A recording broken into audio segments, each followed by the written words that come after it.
It wasn't the kind of thing you'd expect to happen during a quiet family dinner, an event meant to be filled with the usual banter, light-hearted conversation, and the comforting hum of togetherness. But there it was. Suddenly and completely out of place, a vibrator tumbling from my purse onto the table, landing with a soft, unmistakable thud, right between the breadbasket and the pepper grinder. Its delicate pink surface shimmered under the warm glow of the dining room lights, almost like some sort of forbidden jewel, gleaming with an innocence it certainly didn't deserve. And then there was Owen. Owen, my stepson, sitting across the table with his blue eyes wide and focused, his gaze now locked onto the object in question. His lips twitched in what I could only describe as a combination of curiosity and amusement, an expression that was at once both awkward and entirely too knowing for my liking. In that moment, I wanted to shrink into myself, to disappear, to become invisible, to never again face the reality of how deeply embarrassing this situation was. Victor, my husband, was blissfully oblivious, happily sipping his wine and narrating some long-winded story about the stock market, his voice drowned out by the clinking of glasses. I had to wonder if he was even aware of anything happening beyond his financial bubble. But Owen saw it. He saw it all. And there was no pretending otherwise. Instead of letting the moment slip by as any decent person would, choosing to ignore the awkwardness, he leaned forward, his expression playful but sharp, his voice steady but with an unmistakable teasing edge. Meredith," he said, raising an eyebrow ever so slightly. "You dropped something."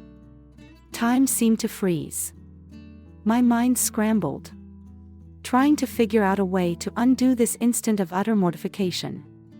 My face burned hotter than the casserole still steaming in the center of the table, a heat that spread to my chest and ears, threatening to consume me. My hands fumbled in panic, grasping the object off the table and shoving it back into my purse as quickly as I could, like a child caught with their hand in the cookie jar. It's nothing," I stammered, my voice cracking as I avoided Owen's piercing gaze, my heart thumping painfully in my chest. Owen, however, didn't let it go. "It didn't look like nothing," he responded smoothly, a sly, knowing smile creeping onto his lips. The audacity, the nerve of him, so utterly shameless. I shot him a warning glare, hoping he'd take the hint and drop it. But I knew the damage had already been done.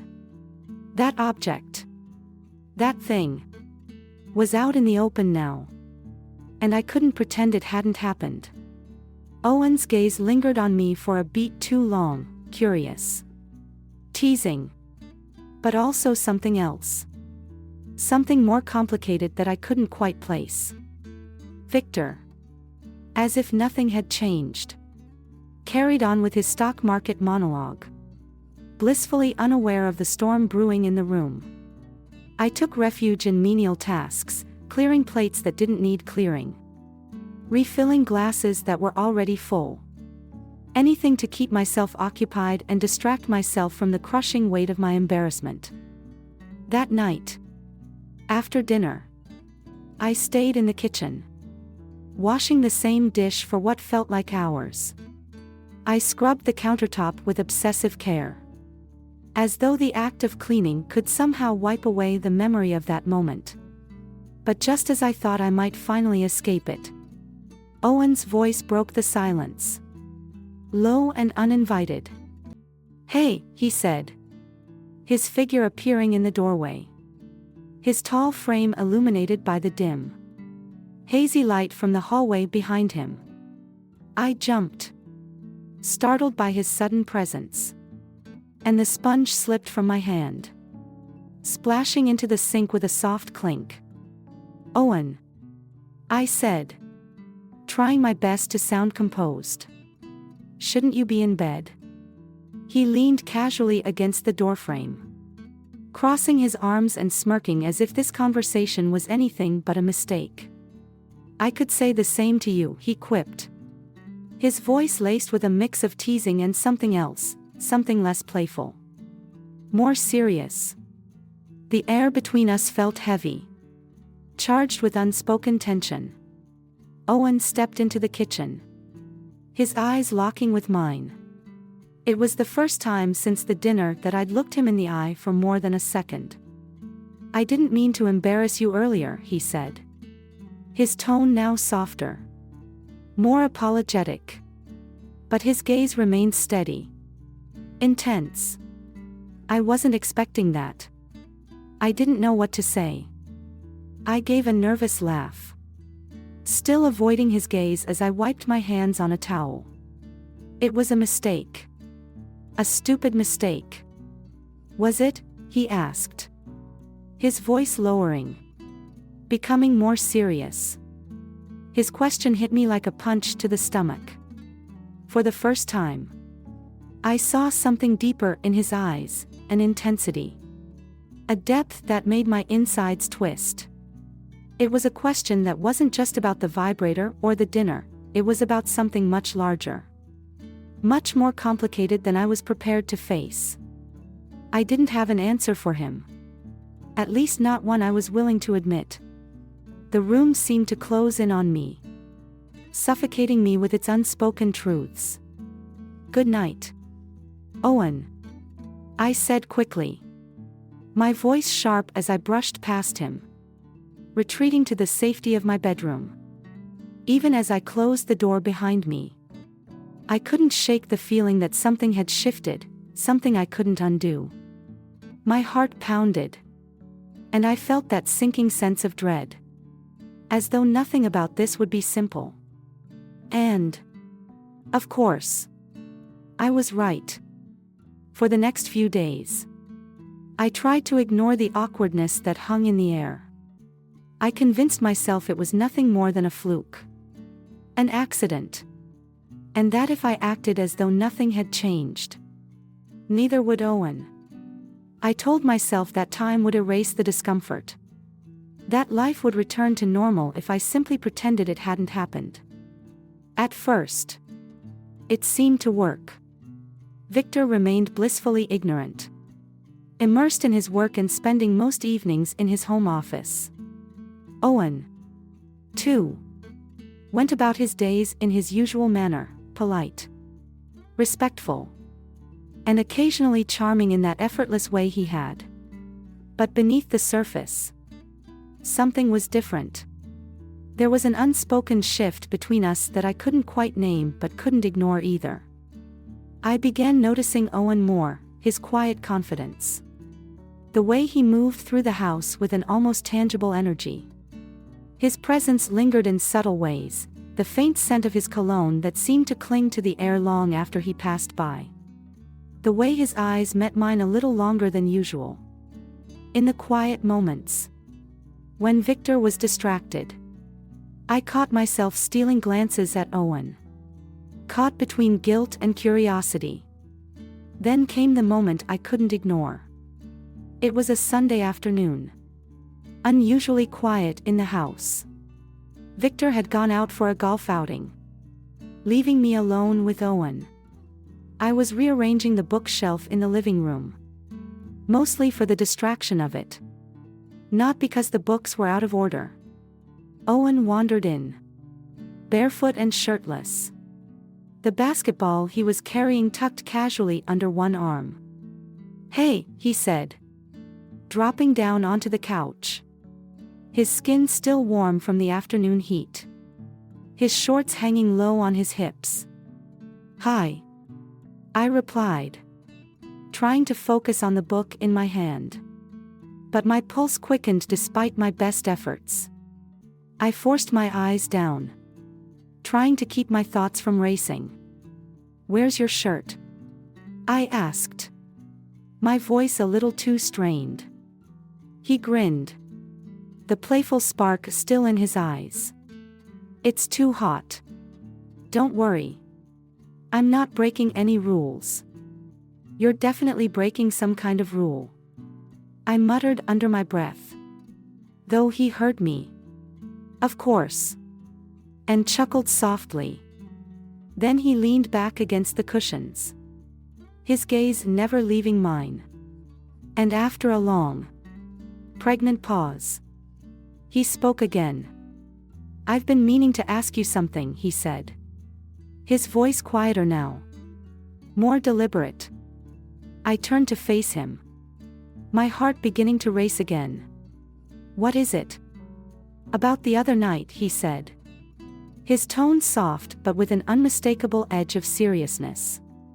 I can't stop thinking about it. About you. My heart hammered in my chest. The sound of it thudding relentlessly in my ears. We're not having this conversation. I said. My voice coming out quicker than I intended. But it was too late, my words trembled at the edges, betraying the storm brewing inside me. Why not? He replied. His voice quiet yet firm. His blue eyes fixed intently on mine. Like a magnetic force drawing me in. It's not like I'm imagining things. Meredith. I know you feel it too. Feel what? I snapped. My words sharp as I fought desperately to regain control of the situation. I had to shut this down before it spiraled out of control. Before I let myself acknowledge the unspoken truth that hung thick in the air between us. This, he said simply. Gesturing with a subtle but loaded movement that encompassed the space between us, too close. Yet too far. I quickly turned away. Grabbing another book from the nearby stack. My fingers trembling as I tried to calm the storm inside me. But the effort was futile. The words still echoing in my head. You're reading too much into this. I'm your stepmother. Owen. His response was sharp. Slicing through the room like a blade. You're not my mother, he said. The words resonating in the silence that followed. The weight of his statement settled heavily in the room. And I froze. The gravity of it sinking in deep. He wasn't wrong. He was right. And we both knew it. I had married his father barely 2 years ago. Long after Owen had grown up and moved out. Our relationship had always been one of politeness. Of distant civility. Never close enough to be considered familial. But now, things were different, much different, and the line between what was right and wrong was blurring in a way I couldn't ignore. I can't do this. I whispered. Barely audible. The words more for myself than for him. It felt like a confession. A surrender. This is wrong. Why? He asked. The challenge in his voice making me shiver as he took a step closer. Closing the distance between us. His presence was overwhelming, intense, and I could feel the heat radiating from his body. A magnetic pull that I couldn't seem to escape. Because it just is. I replied. Though my voice faltered. Betraying the shaky resolve I was desperately trying to cling to. He studied me for a long moment. His gaze deep. Searching. As though trying to unravel the layers of my thoughts. You can tell yourself that all you want, he said softly. His voice low but filled with undeniable certainty. But it doesn't change the truth.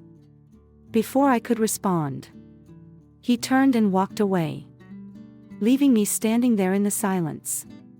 My heart racing wildly. My mind a whirlwind of confusion and guilt. The days that followed felt like an endless blur of avoidance and denial. I buried myself in work. A new interior design project for a local boutique occupying my every thought. But even the most engrossing of tasks couldn't keep Owen out of my mind. I started leaving the house more often. Running errands that I didn't need to run. all in a desperate attempt to avoid the suffocating tension that had taken root between us. But Owen wasn't letting up. One evening, after a late client meeting, I came home to find him in the kitchen. The rich, aromatic scent of garlic and rosemary filling the air as he cooked. He stood there, barefoot, his movements fluid and confident as he worked over the stove. "Thought I'd make something for us," he said without even glancing up. His voice easy and casual, a stark contrast to the storm inside me. "Where's Victor?" I asked, setting my bag on the counter, trying to sound neutral, as though the sudden change in our dynamic didn't unsettle me. "He's still at the office," Owen replied. "I think he said he'd be late." "Great. Just the two of us," I muttered under my breath, though I wasn't sure if I was trying to convince him, or myself, that it was no big deal. I hesitated, torn between retreating to my room and staying in the kitchen with him. But before I could make a decision, Owen turned to me, a glass of wine in his hand. He held it out, a quiet invitation. "Relax," he said, his voice calm, soothing. "It's just dinner." Reluctantly, I took the glass, my fingers brushing his for the briefest moment, sending a shiver down my spine. I sat down at the kitchen island, trying to keep my movements casual, though the tension between us felt thick enough to cut with a knife. We ate together in almost complete silence, the soft clink of silverware the only sound filling the space. But even in the quiet, the air was charged. Every glance, every breath seemed amplified. After dinner, I started to stand, gathering the plates to clear them. But Owen stopped me, his hand gently resting on my wrist. "Leave it," he said, his voice low, almost a whisper. I froze, his touch sending a jolt through me that was both electrifying and terrifying. "You don't have to run from this, Meredith," he said, his eyes locking onto mine with an intensity one couldn't escape. "I'm not running," I lied, pulling my hand away, the words coming out more desperately than I intended. "Yes, you are," he said softly, almost pityingly. "And you're going to keep running until you admit what you want." I opened my mouth to argue, but the words never came. He was right. I had been running from him, from myself, from the undeniable truth that had been growing between us ever since that night at the dinner table. But admitting it out loud, acknowledging it in the light of day, was too dangerous, too fraught with consequences I wasn't sure I was ready to face. Without saying another word, I turned and fled the kitchen, my heart pounding in my chest, my thoughts spiraling. I locked myself in my bedroom, leaning against the door as I tried to steady my breath, my pulse a frantic drumbeat in my ears. But no matter how hard I tried, I couldn't shake the feeling that this was only the beginning. Owen wasn't going to let me go so easily. And deep down, I wasn't sure I wanted him to. A week passed, but the tension between Owen and me only grew more suffocating, like a rope being pulled tighter and tighter, each day fraying just a little more. I avoided him when I could, but the house wasn't big enough to keep our separate worlds from colliding. It was on a Friday night that everything came to a head. Victor had flown to Chicago for a business trip and wouldn't be back until Sunday evening, leaving Owen and me alone in the house. I told myself it didn't matter, that I could handle being around him without giving in. But that night proved how wrong I was. I poured myself a glass of wine, sinking into the couch with an old movie to distract me from the gnawing tension in my chest. The house was dark and still, save for the flickering glow of the television screen. Halfway through the film, I heard footsteps. Owen appeared in the doorway, his presence immediately commanding attention. His hair was slightly tousled, the faintest trace of stubble dotting his jawline, lending him a rugged, yet disarming charm.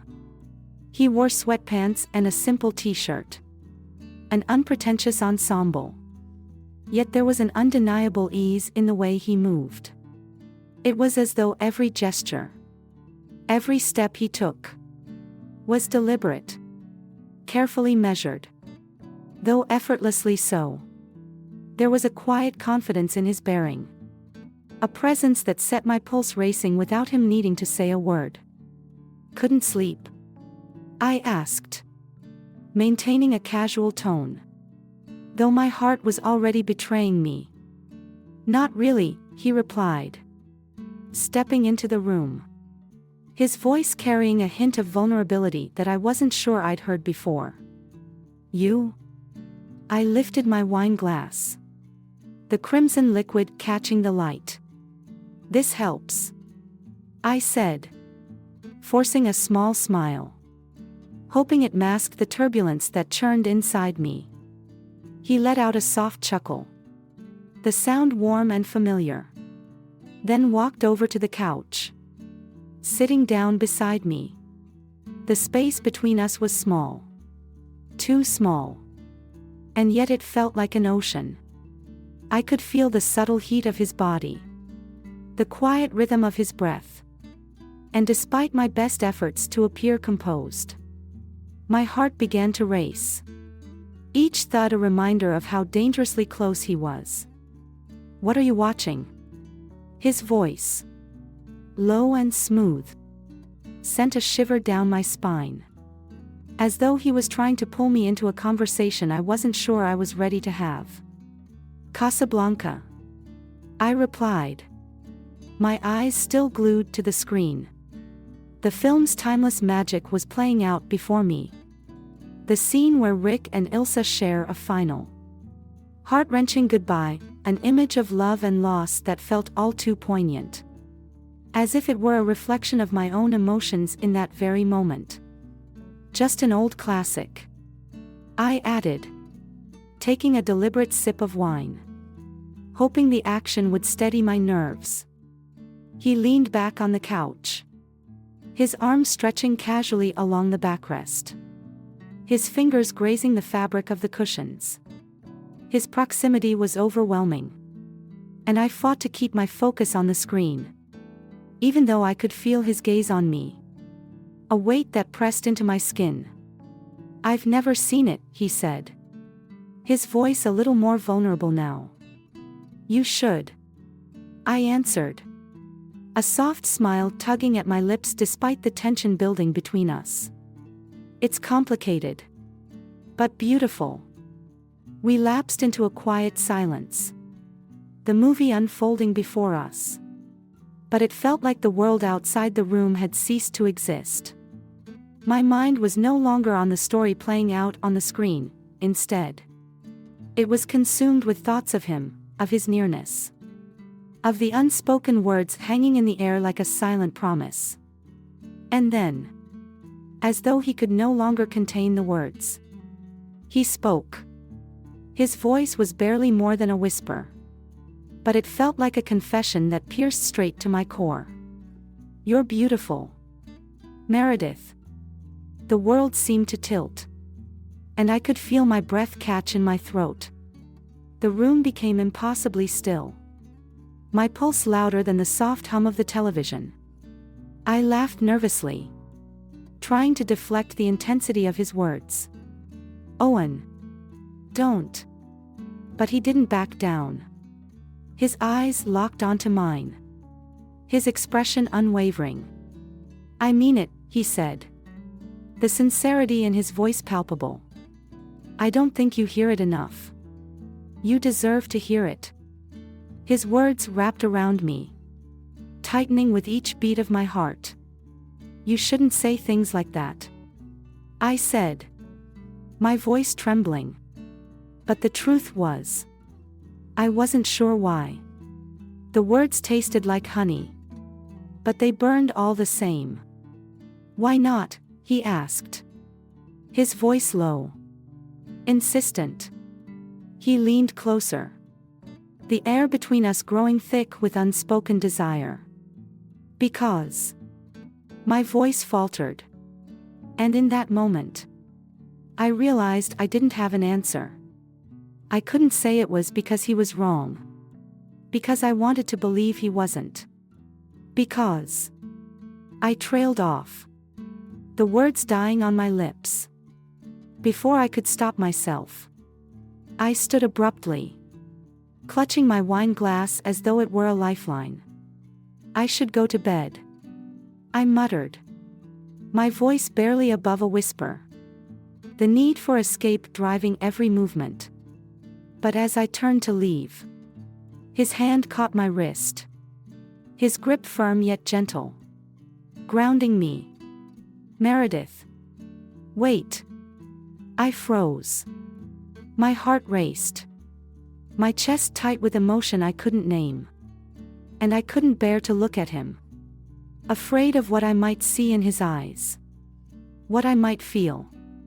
"Please don't make this harder than it already is," I whispered, the words laced with a raw vulnerability that surprised even me.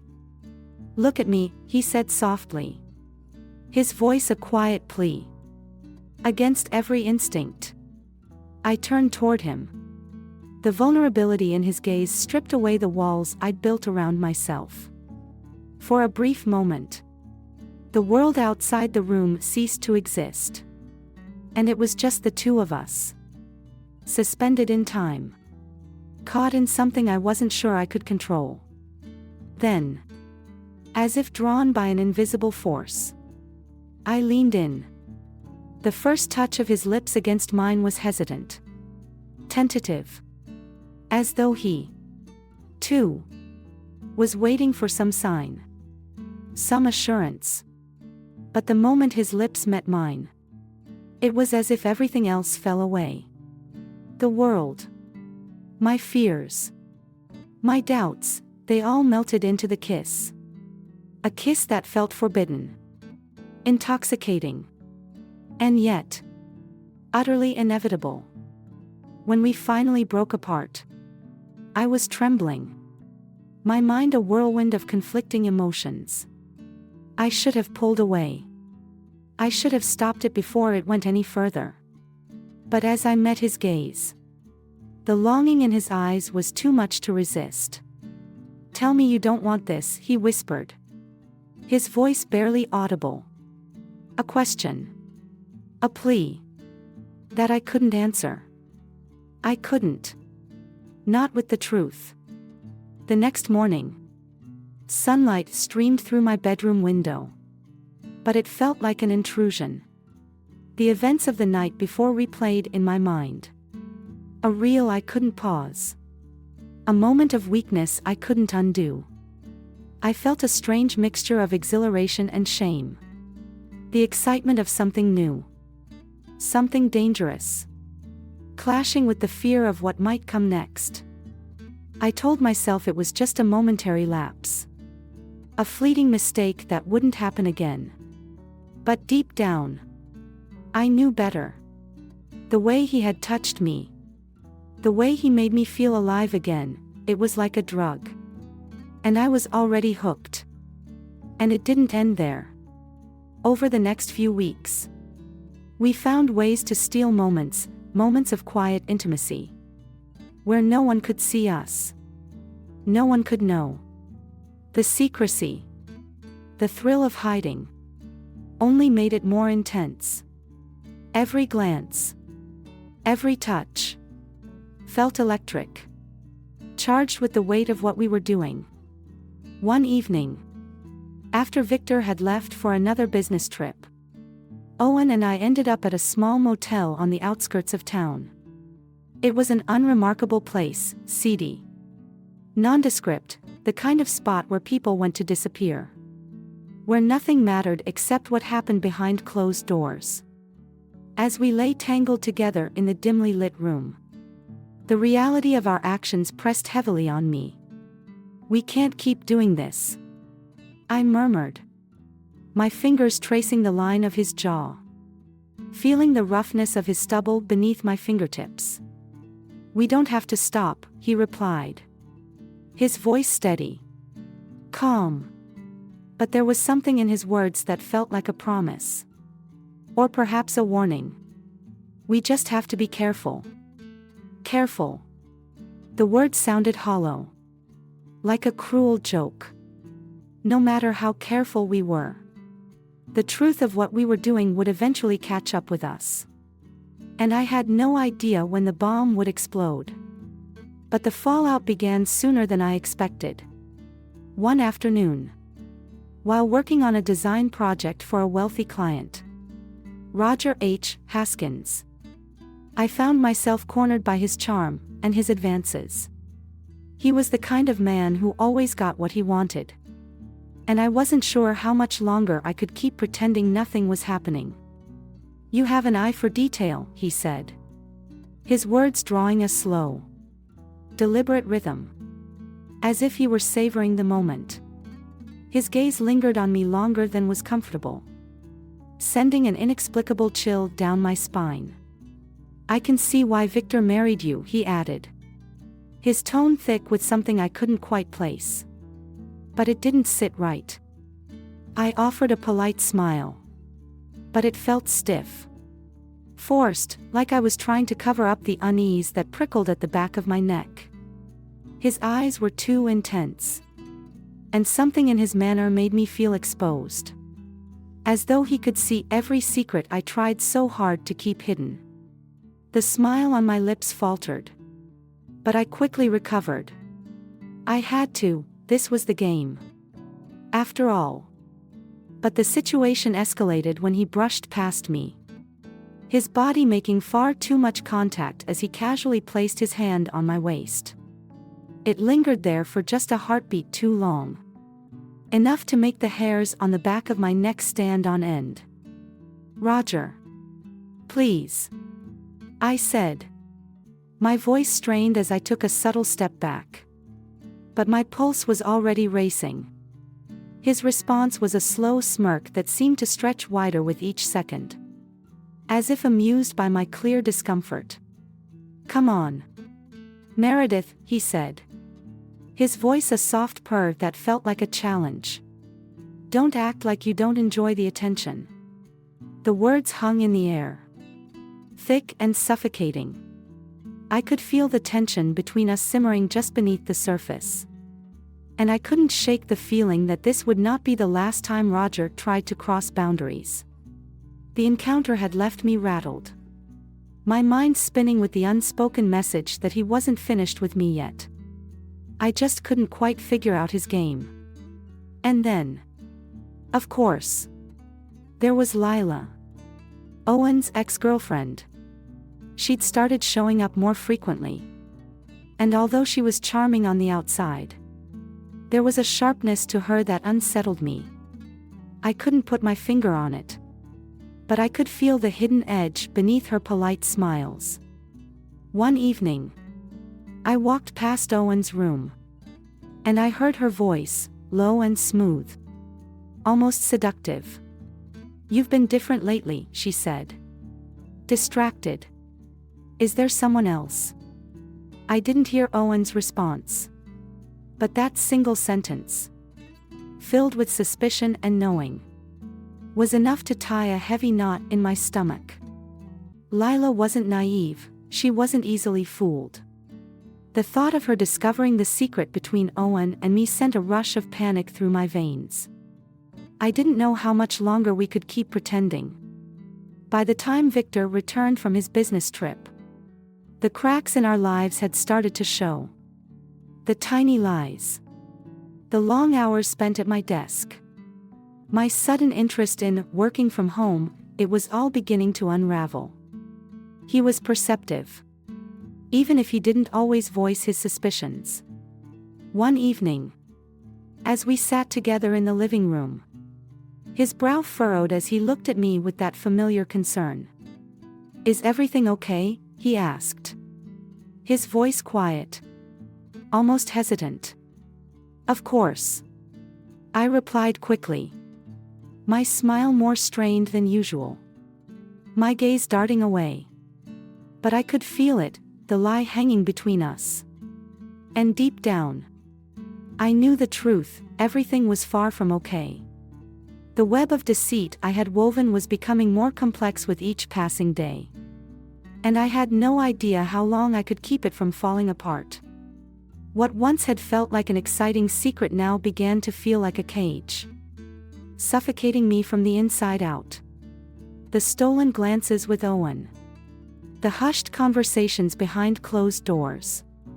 The quiet but persistent buzz of fear in the back of my mind, it all felt like a ticking time bomb. And it wasn't just the guilt that wore me down, twisted as it sounds. I could have lived with that. But the fear of being found out, of the truth finally crashing down around me, that was something I couldn't escape. It didn't help that Owen was getting bolder, more reckless with each passing day. One morning, I walked into the kitchen to find him leaning against the counter, sipping coffee with an air of casual confidence that made my heart race. But it wasn't his presence that froze me, it was the fact that Victor was at the table, his face buried in his laptop, oblivious to the electric tension that crackled in the air. "Morning, Meredith," Owen said, his voice light. But the smirk on his lips told a different story. "Good morning," I replied, my voice tight, not daring to meet his eyes for too long. Victor looked up briefly, distracted. "I'll be working late tonight," he muttered, his tone heavy with frustration. "That damn audit is taking up all my time." Owen seized the opportunity like a predator sensing weakness. "Guess it'll just be the two of us then," he said, his voice so light, it almost felt like a challenge. My heart skipped a beat, and I shot him a warning look. But he didn't flinch. He just took another sip of his coffee, the slight lift of his eyebrow daring me to do something about it. Of course, Victor didn't notice. He was already back to his work, his attention entirely consumed by the numbers on his screen, unaware of the game that was being played just a few feet away from him. That night, with Victor still at the office, Owen knocked softly at my bedroom door. I knew I should have turned him away. Every fiber of my being screamed to lock the door, to pretend he wasn't standing there, to deny the burning desire to let him in.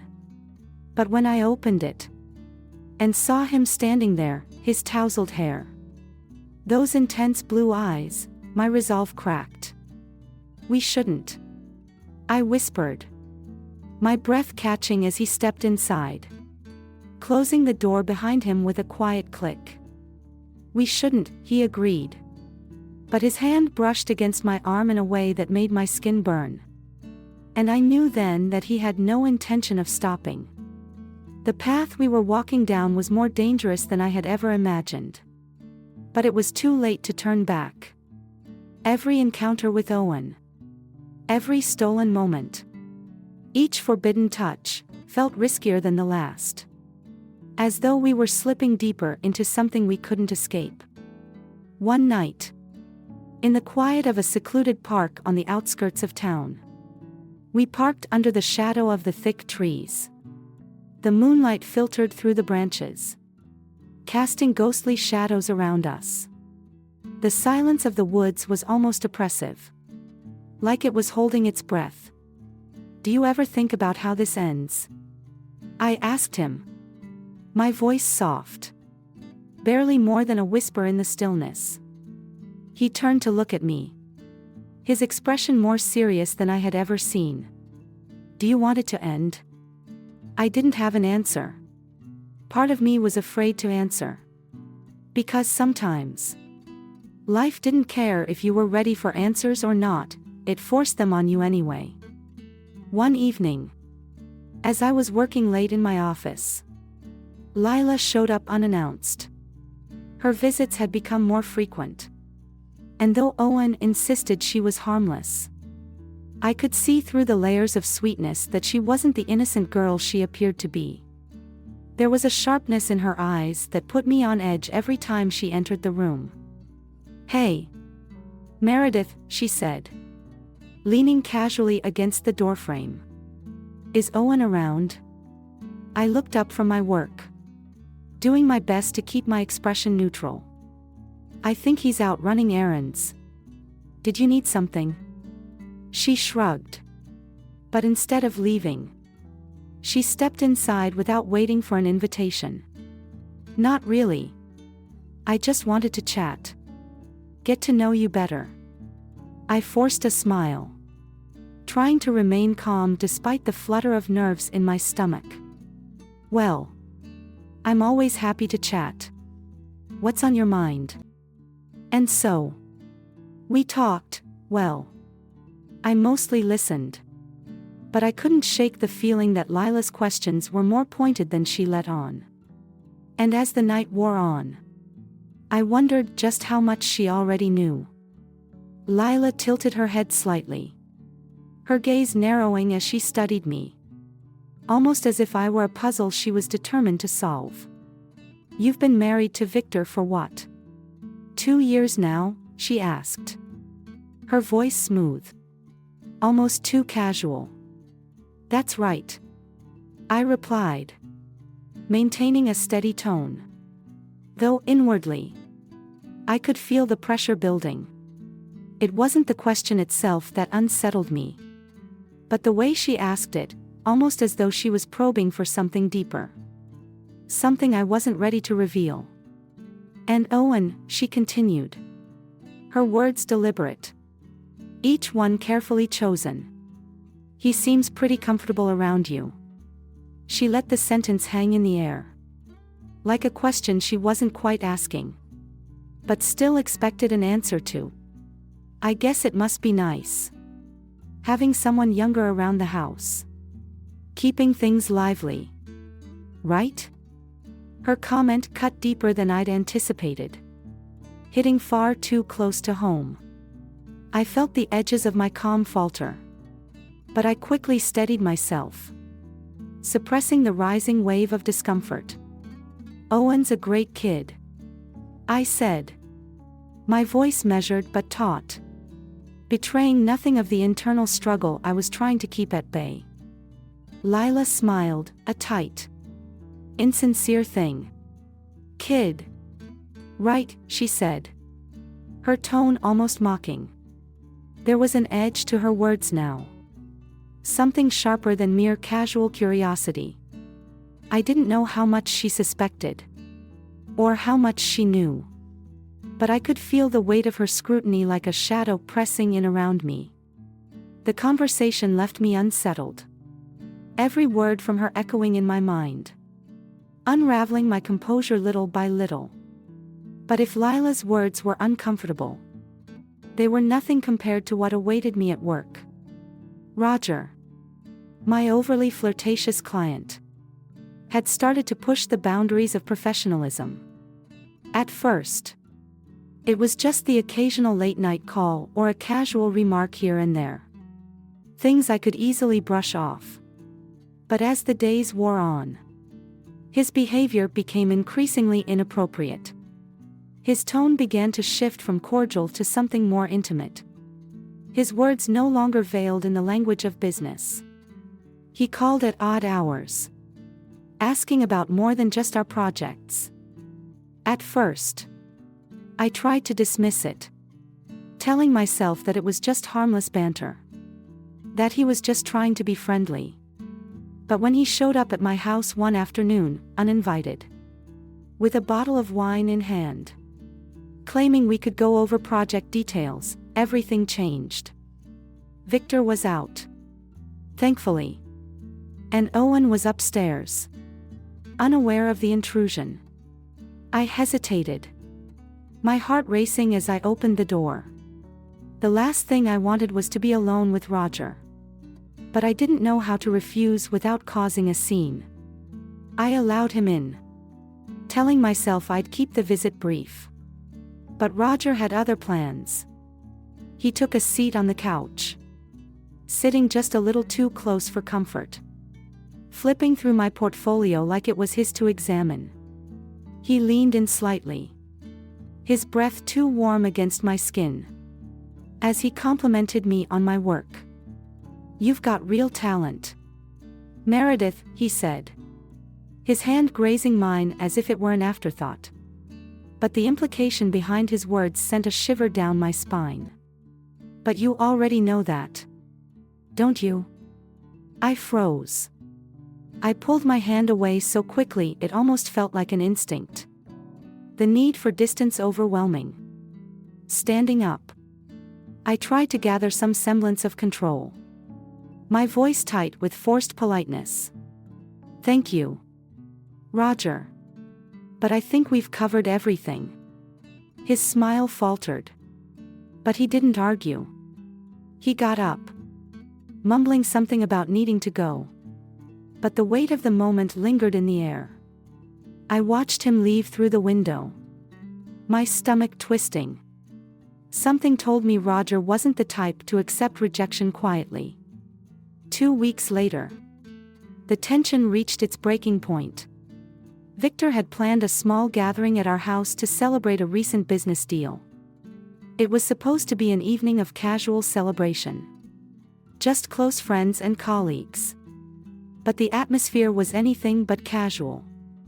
Roger was there, of course, his gaze following me with an intensity that made my skin crawl. His eyes were predatory, always watching, always waiting. And then there was Lila. She had shown up uninvited, as she often did. But this time, she had an excuse. She claimed she was Owen's date for the evening, a declaration that only seemed to deepen the undercurrent of unease running through the room. I tried my best to avoid both of them, to keep my distance. But the evening felt like walking a tightrope. Every glance from Roger, every smirk from Lila, made me feel as though the walls were closing in around me. At one point, I caught sight of Lila cornering Owen in the hallway. I couldn't hear their words, but their body language was unmistakable. Hers was aggressive, sharp, calculated. Owen's, on the other hand, was controlled but tense. His jaw was tight, and I could see the subtle flex of his muscles, like he was fighting to hold something back. Later, as the night wore on, I found myself alone in the kitchen, rinsing out glasses, trying to steady my breathing, trying to focus on anything other than the knot of anxiety twisting inside me. That's when Lila appeared, her heels clicking against the tiled floor, each step deliberate, like a countdown. "You're good at this," she said, leaning casually against the counter, her eyes locking onto mine with an unsettling familiarity. "Playing the perfect wife, the perfect stepmother." I froze. My grip on the glass tightened, and it slipped slightly under the running water. My heart was racing now, but I tried to keep my voice calm. "I don't know what you're talking about." "Oh, I think you do," she replied, her voice smooth as silk. But there was venom in it. The cold look in her eyes made my skin prickle with unease. She knew. The realization hit me like a slap in the face. Before I could gather my thoughts, Owen walked into the kitchen, his expression dark, his posture rigid. "Lila, let her go," he said firmly, his voice low but insistent. She smirked, pushed off the counter, and straightened her back. "Sure. For now," she said, her eyes lingering on me like a challenge as she walked out. I turned to Owen, my heart pounding in my chest. "What did she say to you?" I asked, my voice barely above a whisper. "Nothing I can't handle," he replied.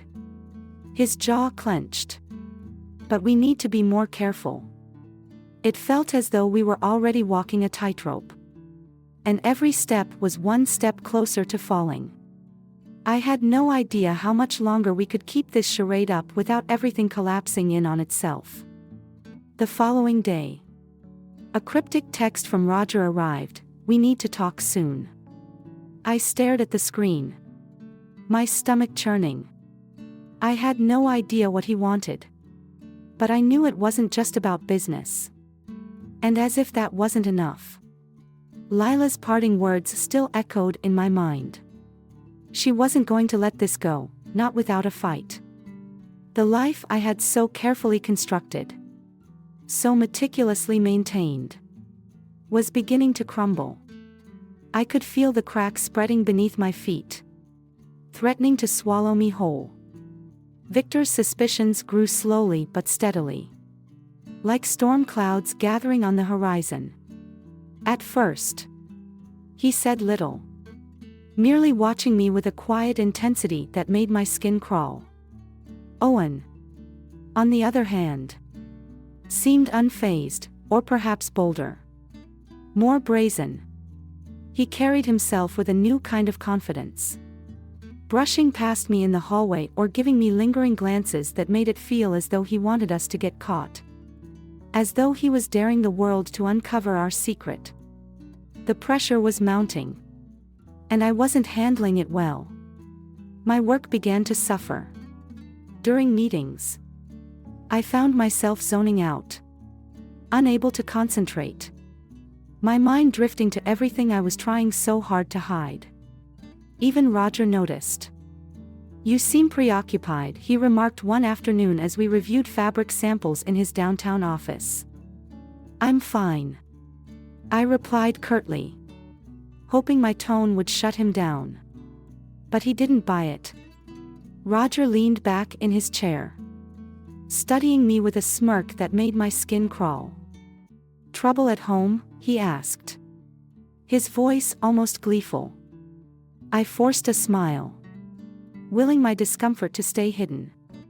"Nothing I can't handle." But as I left his office, the feeling lingered. Roger wasn't done with me, and I had no idea how much longer I could keep everything from falling apart. A week later, the situation with Lila reached a boiling point. She showed up at the house unannounced, her tone sharp, her eyes searching. She demanded to speak with Owen. I tried to give them some space, retreating to the kitchen. But their voices carried through the thin walls. "Who is it?"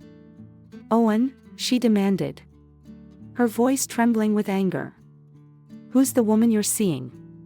"You're imagining things," Owen replied calmly, though I could hear the strain in his voice.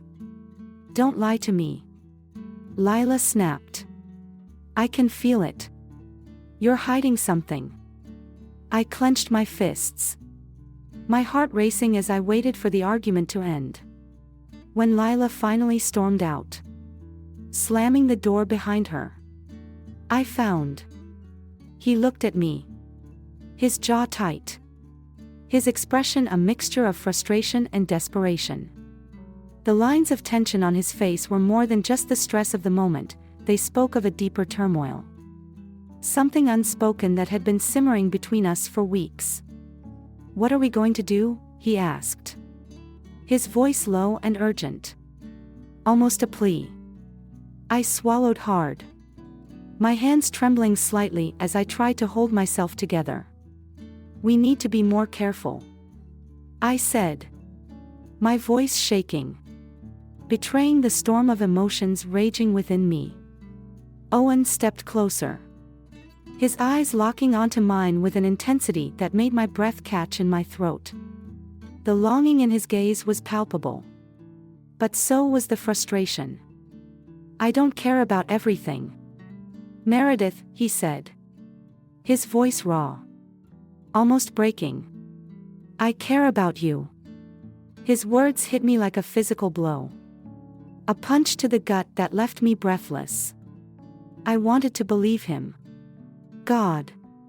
I wanted to believe that this, whatever this was between us, was real.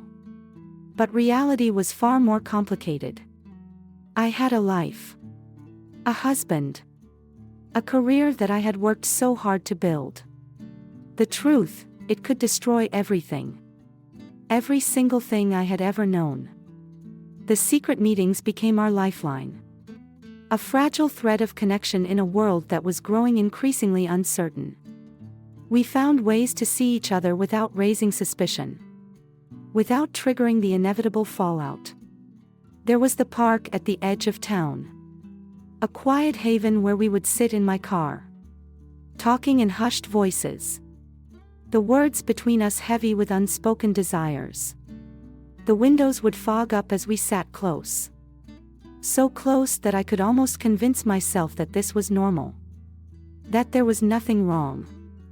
Then, there was the motel on Route 177. A nondescript place with peeling paint and a faded neon sign that flickered half-heartedly. The front desk clerk didn't even look up when we walked in separately. Pretending as though he hadn't seen us both. It was the perfect place for secrets. A place where time seemed to stop and the world outside didn't exist. But even with all the careful planning, the furtive moments, it wasn't enough. The weight of the lies. The constant fear that we were being watched. That it would all fall apart at any moment, that was enough to drive anyone mad. The more we tried to maintain a distance at home, the more the tension built between us. Like the strings of a bow being pulled tighter and tighter. One evening, as I was unloading groceries in the kitchen, I felt that familiar flutter in my chest when I heard the door open. Owen walked in. His presence filling the space like a storm that had been gathering on the horizon. Victor was upstairs in his office. The door shut as usual. He was buried in his work. Lost in the comfort of his routine. Oblivious to everything. "I can't do this anymore," Owen said. His voice low. Almost a growl. But urgent. I froze. A carton of eggs in my hand. The world seemed to pause for a heartbeat. "Do what?" I asked. My voice barely a whisper. My mind racing to catch up with his words. "This," he said. His hands sweeping between us. As if the gesture could somehow encompass the complexity of everything we were. "Pretending like you don't mean everything to me." Owen stepped closer. The heat from his body almost burning through the space between us. His eyes locked onto mine. And for a brief moment, I forgot everything, the kitchen. The groceries. The man upstairs who was my husband. All I could see was him. "I'm serious. Meredith," he said. His voice steady. Determined. "I don't care about the consequences anymore. I just want you." I shook my head. Trying to hold on to the last thread of reason. "You don't mean that," I whispered. Though even as I said the words, I knew they were empty. My resolve was crumbling. Piece by piece. With each step he took closer. "Yes. I do," he replied. His voice firm. Unwavering. "And you do too."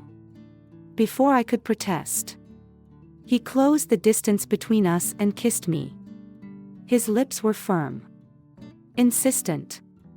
As if he couldn't bear to let me go. And in that moment, I let myself forget everything, the lies. The guilt. The ever-present ticking of the clock that was bound to catch up with us. For a fleeting moment, I let myself believe that this was all that mattered. But reality is a cruel master. And the sound of a door creaking open upstairs shattered the fragile illusion. My heart hammered in my chest as I pulled away. My breath shallow. Go. I whispered urgently. My voice barely audible. Nodding toward the back door. The sound of Victor's footsteps was growing louder. Closer. Owen hesitated. His eyes searching mine. But he knew.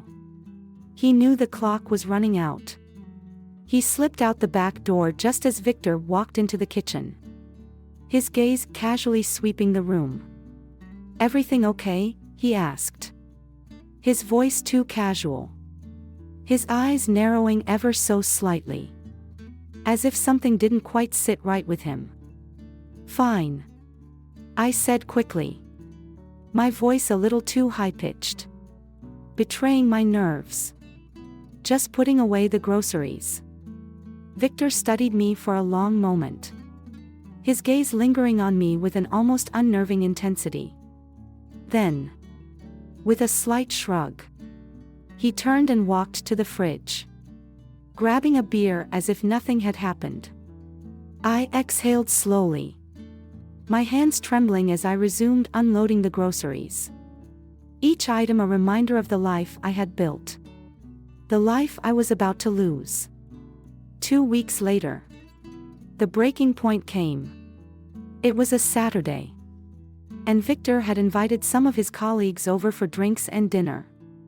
I spent the afternoon cleaning, preparing appetizers, and trying to focus on the mundane tasks to keep my mind occupied. I told myself that I needed to stay calm. That I needed to be the perfect hostess. The dutiful wife. As the guests arrived, I fell into my role. Laughing at their jokes. Refilling glasses. Making small talk that was as shallow as the wine in my glass.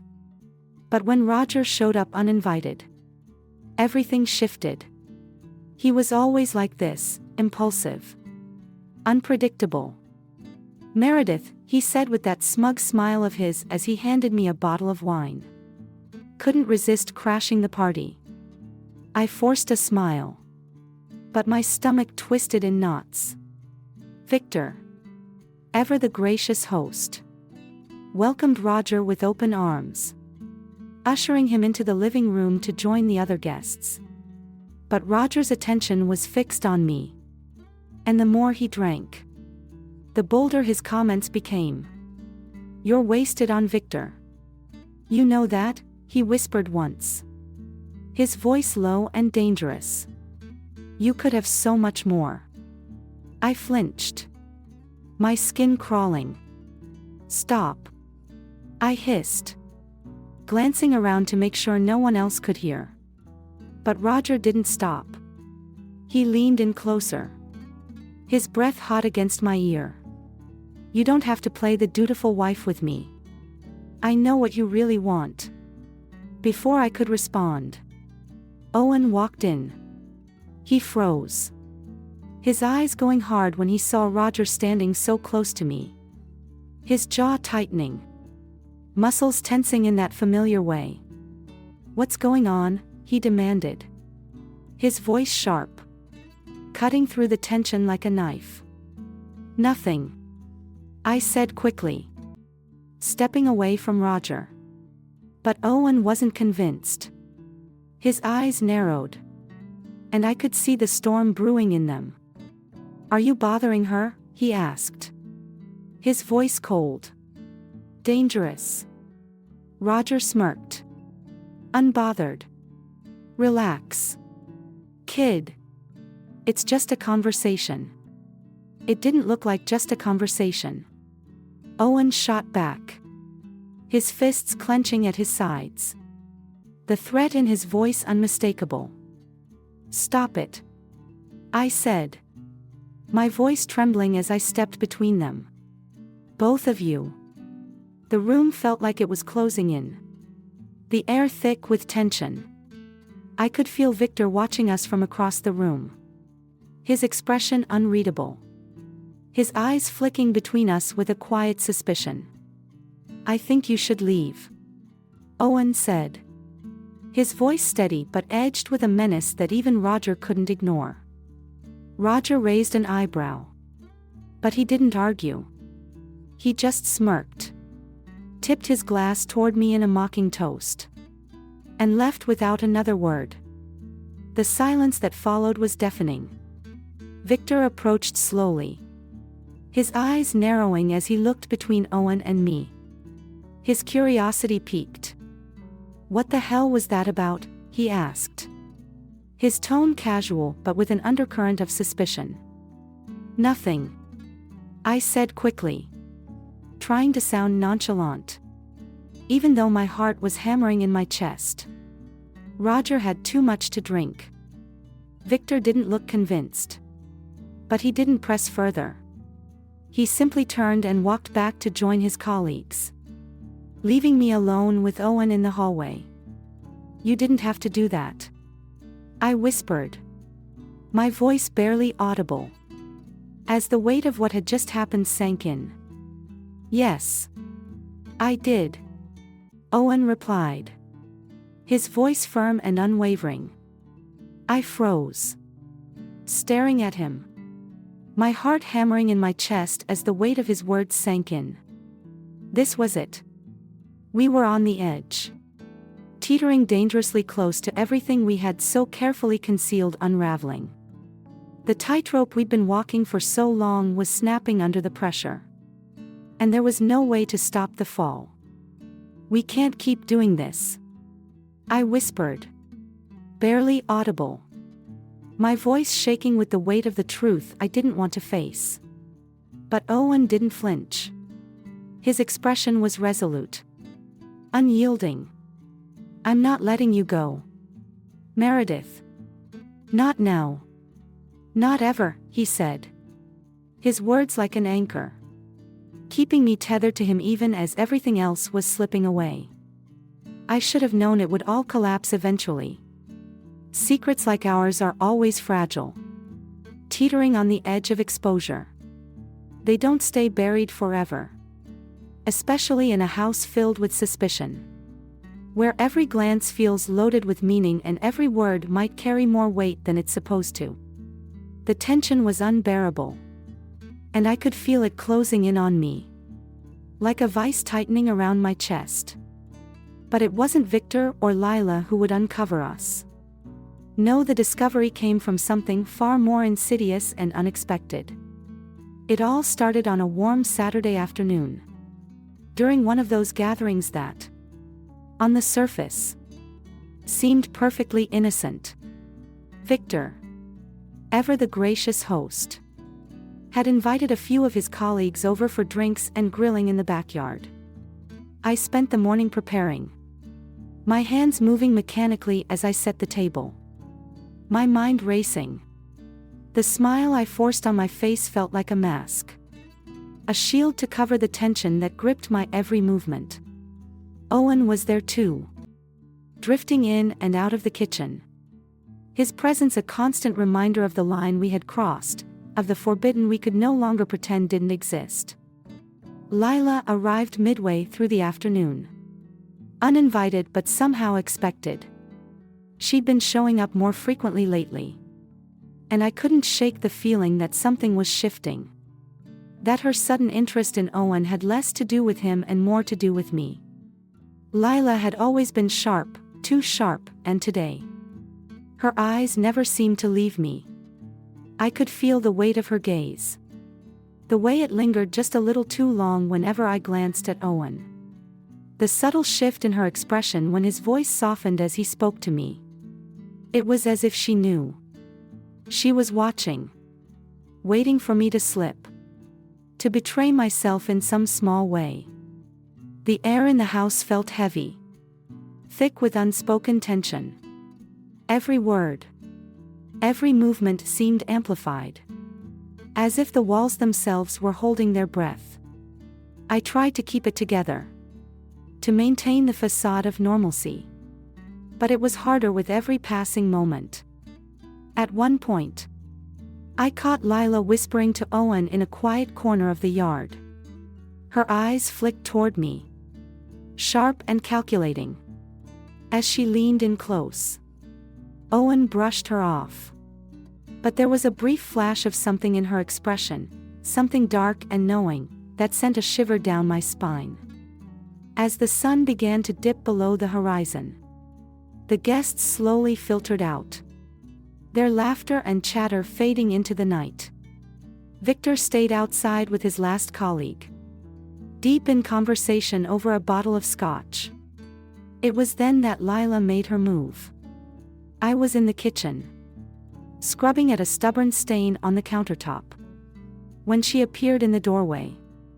In her hand, she held something small and silver. "Looking for this?" she asked, her voice dripping with false sweetness, her smile venomous. My heart stopped. The necklace, the one Owen had given me. The delicate silver chain had slipped off during one of our secret motel meetings. I had noticed it gone days ago but hadn't dared to ask Owen about it. Now, here it was, in Lila's hands. A silent accusation. "Where did you get that?" I managed to choke out, my voice somehow steadier than I felt. Lila's smile stretched wider, cold and predatory. "I stopped by the Valley Inn yesterday. Room 212, she said, stepping closer, savoring the moment. Imagine my surprise when I saw the guest list. The floor seemed to drop out from beneath me. My world tilted, and I could feel my pulse roaring in my ears. "Lila, save it," I snapped, my breath catching in my throat. "I don't need an explanation. I know exactly what's going on." My voice shook, but I tried to hold on to whatever shred of control I had left. Lila's smile hardened. "Oh, I think you do. You're screwing your stepson. I saw the way you looked at him today. The way he looked at you. It's disgusting." Her words were a slap, sharp and unforgiving. And for a moment, I couldn't breathe. I opened my mouth to argue, to deny it, to somehow talk my way out of this. But she cut me off before I could speak. "Don't worry," she said, slipping the necklace into her pocket with a deliberate motion. "I won't tell Victor, yet. But you better pray I don't change my mind." And just like that, she was gone, leaving me in the kitchen, feeling like the ground had been yanked out from under me. I stood there, frozen, as the reality of what had just happened settled over me like a suffocating weight. Lila didn't go to Victor, not immediately. Anyway. But the damage was done. She had our secret. And I couldn't shake the feeling that at any moment, she could use it against me. Every time she showed up. Every time she flashed that smug, knowing smile. I felt like a prisoner in my own home, trapped by my own choices. Owen tried to reassure me, telling me that Lila wouldn't dare expose us, that she had no real power over us. But I wasn't so sure. Lila had nothing to lose and everything to gain by destroying everything. And Lila wasn't the only threat. Victor's suspicions were growing, becoming more pointed with each passing day. His questions were sharper, his gaze colder. It was as if he could feel something was off, even if he couldn't yet see the full picture. Then, the final blow came from an unexpected source. One evening, as I sat in the living room, pretending everything was fine, the door slammed open, and Victor stormed inside, his face flushed with fury. "We need to talk," he said, his voice low and menacing. I froze, my breath catching in my throat. "What is it?" Victor slammed a stack of papers down onto the coffee table, his hand shaking with rage. "You've been siphoning money from our joint account," he accused, his voice trembling with anger. "What?" I gasped, grabbing the papers, my eyes scanning the numbers. "I haven't. Don't lie to me." "Meredith," he spat. "There are thousands missing. Do you think I wouldn't notice?" I stared at the statements, confusion rising in my chest. I hadn't touched the account, hadn't moved a single cent. But the evidence was right in front of me, glaring and undeniable. And then it hit me, Roger. Roger, who had been flirting with me for weeks, whose attention I had dismissed as harmless. But now I realized he must have gained access to my financial information somehow. It had to be through the work we'd been doing together on his renovation project. "I didn't take the money," I said firmly, meeting Victor's furious gaze. But he wasn't listening. "Then who did?" he demanded, his voice trembling with disbelief. It didn't just disappear on its own. The argument spiraled out of control, our voices rising in a heated exchange. It wasn't long before Owen appeared, drawn in by the commotion. But I knew then that nothing would ever be the same again. The walls were closing in, and there was no way out. "What's going on?" he asked, his eyes flickering back and forth between us, an unmistakable edge of confusion and suspicion clouding his features. Victor, always quick to react, snapped, "Stay out of this." But Owen didn't flinch.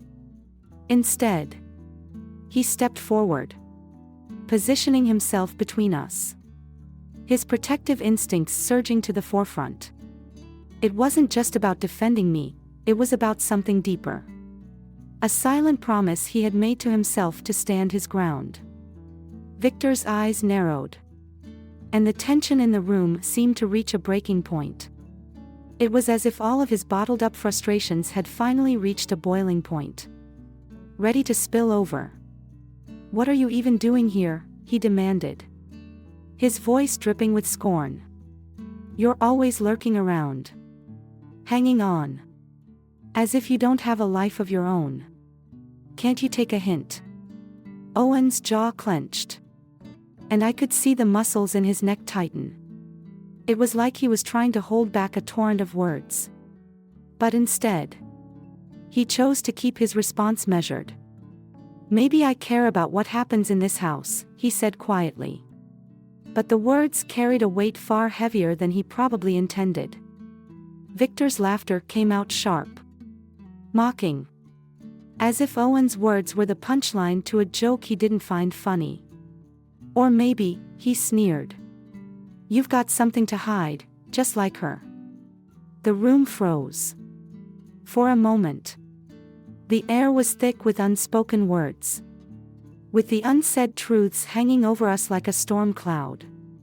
I could feel the accusation in Victor's words, as though he was on the verge of piecing together the truth. Or maybe, in his rage, he had already convinced himself of it. But instead of confronting us head-on, Victor turned away, storming out of the room, his departure punctuated by the deafening slam of the door. The silence that followed was suffocating, like the air had been sucked from the room. It was clear that the fallout from this moment would be far-reaching, and neither of us had any illusions about the consequences. As expected, a week later, Victor filed for divorce, citing irreconcilable differences. He didn't mention Owen or me directly, but the weight of his silence spoke volumes. I couldn't help but wonder if he had pieced things together, or if he was simply too consumed by his own anger to care. Either way, the truth didn't matter now.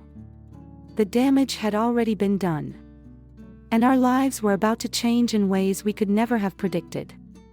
Lila, ever the schemer, kept her word. She stayed silent about what she knew, But I quickly realized her silence wasn't born out of compassion or a sense of loyalty, it had its own price. She made it clear that she believed Owen belonged to her now. That he was her victory in the mess of our lives. But I knew better. She could think what she wanted. But Owen had his own agenda. One that didn't involve her. Not long after the divorce was finalized, Owen left. Without warning. Without a second glance. He disappeared from my life as quietly as he had entered it. He left behind only a note. Folded neatly on my kitchen counter, a note that was equal parts apology, confession, and final goodbye. "I love you," it read. "But this can't go on, not like this. I need to find my own way. And you need to find yours." I understood. I had always known. Deep down. That what we shared was never meant to last. We were two people caught up in something bigger than us. And when the storm cleared, we were left standing in the wreckage. But the way he had made me feel, alive, seen, desired, was something I couldn't forget. In the months that followed, I tried to pick up the pieces of my life. I moved into a small apartment in a quieter part of the city. Far from the house I had once shared with Victor. I threw myself into my work, burying my grief in the busy routine of my day-to-day life. The scandal involving Roger eventually came to light, clearing my name but doing little to erase the damage the affair had caused. People talked. But time, I had come to learn, was the only thing that truly healed. As for Owen, I heard little about him. Whispers filtered through friends and acquaintances, a new job in another city. A brief fling with someone his own age. But he never reached out to me. And I never reached out to him either. Perhaps, in the end, we both knew that some things were better left behind. Still, sometimes, late at night, when the world outside had quieted down, I would find myself thinking about him. I would replay the moments we had shared, the laughter, the stolen glances, the intimacy of a connection that had, for a time, seemed so real. And yet, I couldn't shake the feeling that we had crossed lines that should never have been crossed. Made choices that would forever shape who we were. But I didn't regret it, not entirely. I didn't regret the way he made me feel. How he reminded me that there was more to life than the predictable, monotonous routine I had grown so accustomed to. He made me feel alive again. And for that, I would always be grateful. Sitting alone in my new apartment, surrounded by the unfamiliar comfort of my new life, I sipped a glass of wine, staring out the window into the vast city skyline. Life had moved on. The world outside oblivious to the quiet storm I had weathered. I had lost so much, my marriage, my home, my sense of stability. But, in a strange way, I had gained something I hadn't anticipated, clarity. The kind of clarity that only comes when you're forced to confront the truth.